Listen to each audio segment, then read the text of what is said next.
Y nada, la tapa pues es algo innovador en nuestro sentido, en plan pues bonito, un crujiente, maracuyá, que es algo que no es muy normal. Y bueno, la tapa no es solo mía, sino de todo el equipo y de la gente que vino a probarla, y bueno, gracias a todos. Una tapa con triple premio. Sí. ¿Cuáles han caído? Tocó del sin gluten, maridaje con vino y la creativa, que es, digamos, el top. ¿Cómo fue la inspiración? ¿Cómo fue la creación de esta tapa? Bueno, pues la verdad que fue, no tardamos mucho, sino en probar tipos de, pues eso, de aliños. Empezamos con naranja, luego pomelo, decidimos poner maracuyá y nada, pues pusimos al final los langostinos con la ventresca que hacemos nosotros en Salazón de la temporada de verano, que bueno, trabajamos con bonito y al final pues salió eso, algo rico que gustó. Y recuerda dónde está o Sendeiro, venga, va, recuerda. En Rua do Olvido, en Sar, número 22, ahí estaremos.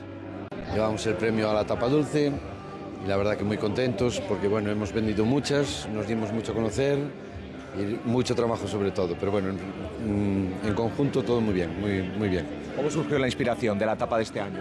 Igual será mejor no decírtelo porque de alguna fiesta que otra. Sí, y con ayuda de mi padre, fue el que me hizo el taladro con el accesorio para poder hacer el hilo de caramelo. Sí. Vale, y recuerda a nuestros oyentes dónde está la morena, por si hay algún despistado. En San Clemente, allí estamos, al pie de cañón todos los días, 24/7 casi. Acabamos de ganar el premio como la mejor tapa tradicional.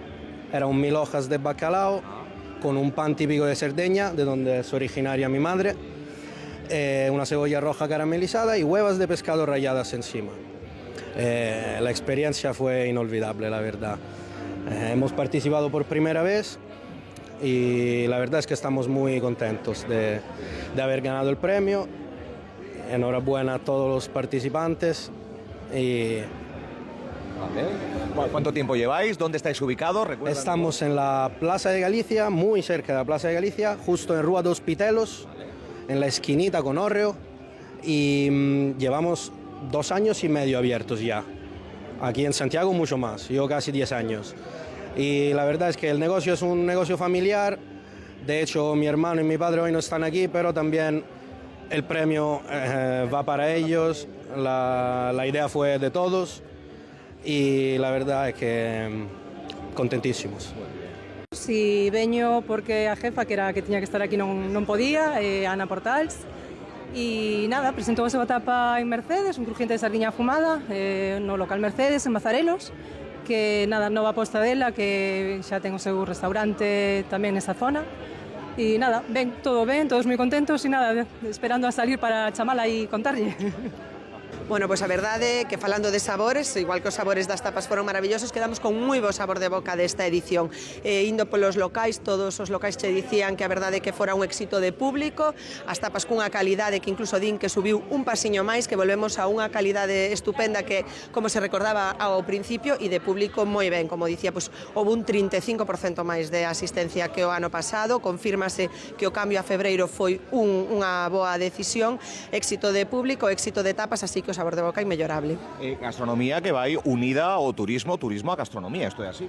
Sí, por suposto, decir, a marca de Compostela gastronómica é evidente, un dos nosos grandes atractivos, temos unha gastronomía de primeira, sabémolo perfectamente con concursos como estes, queda claro que nun plato temos a gastronomía de primeira, nunha tapiña, nun petisco, tamén é un dos principais motivos polos que queremos que a xente nos visite, que veña, que nos coñeza a nosa artesanía, o noso comercio e, por suposto, a nosa gastronomía que ben merece unha visita.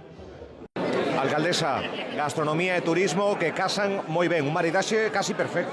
Unha maridaxe perfecta dun tipo de turistas que a nós nos interesa moito.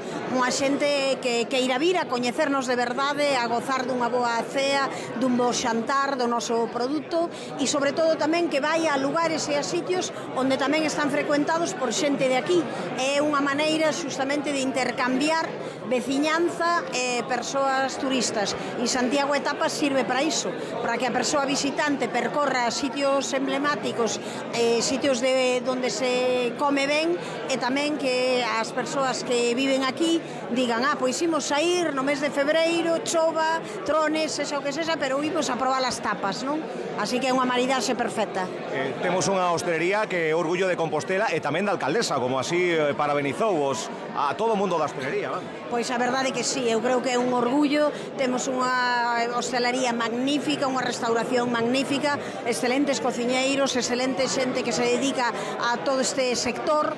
Eu creo ademais que é un sitio dun altísimo produto, pero tamén xente moi preocupada por ofrecer produtos distintos, por sacar, pois neste caso, tapas novas, especiais para este momento, creadas e deseñadas para este evento, e eu creo que a xente que o agradece. Eu creo que quen fai unha vez empeza co Santiago e tapas, isto é unha especie de vicio, a ver cantos facemos este ano, a ver cantos puntuamos, a verdade que creo que é un evento moi singular, moi bo, e que hai que agradecerlle ao sector a súa participación. Un ano máis a Deputación arroupando este evento gastronómico e turístico. Sí, evidentemente para a nosa gastronomía xa hai uns anos que forma parte do noso menú, nunca mellor dito, pero forma parte do menú principal. Eu creo que somos un territorio onde a gastronomía é moi relevante, onde lle dan moita relevancia tamén as persoas que nos visitan. Creo que Santiago está facendo cousas e estás facendo moi ben. Cada vez ten máis locales distinguidos con recoñecementos tipo Estrela Michelin, Solete, etcétera, etcétera.